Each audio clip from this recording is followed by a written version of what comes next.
we're open for questions if you would like to ask any questions. We've got a healthy group of reporters who are very curious people, I know. So. I have a question on the Veterans Bill. Sure. What is the hurdle exactly in terms of getting this military service counted as credit that couldn't be dealt with between the Veterans Organization and the school? Or is that what the bill addresses? Well, I don't know that there's a hurdle per se.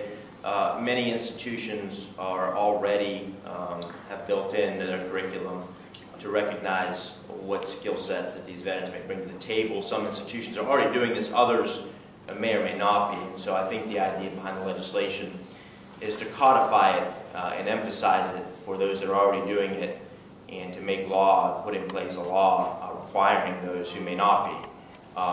And it's my understanding that the Board of Trustees would have to come up with some, some details and specifics about how the institution may go about awarding that academic credit.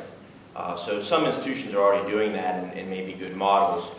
We want to put this legislation in place to make sure that it's being done throughout the state in a uniform way. And additionally, also, there are some aspects of the legislation, for example, the veterans who may be alumni, or companies who may be alumni of those institutions will be linked directly back with those students.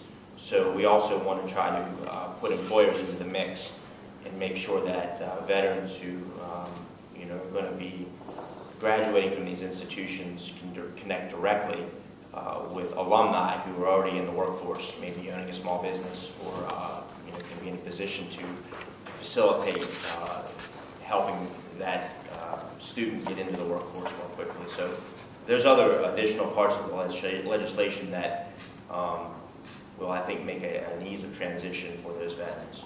And this is something, as I mentioned, that's been discussed at the Governor's Executive Workforce Board in great detail, and the administration is placing a great deal of emphasis on this.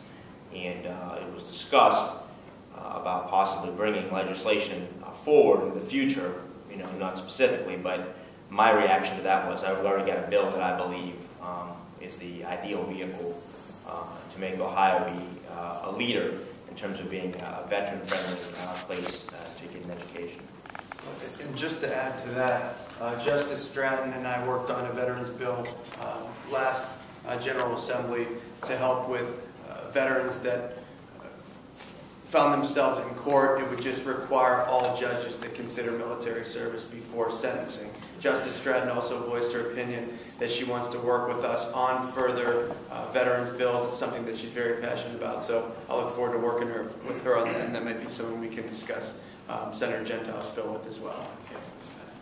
Yeah, it passed the Senate, and then we amended it to get it in the House because we ran out of time, but it got signed as part of a separate House bill. It was Senate Bill 330.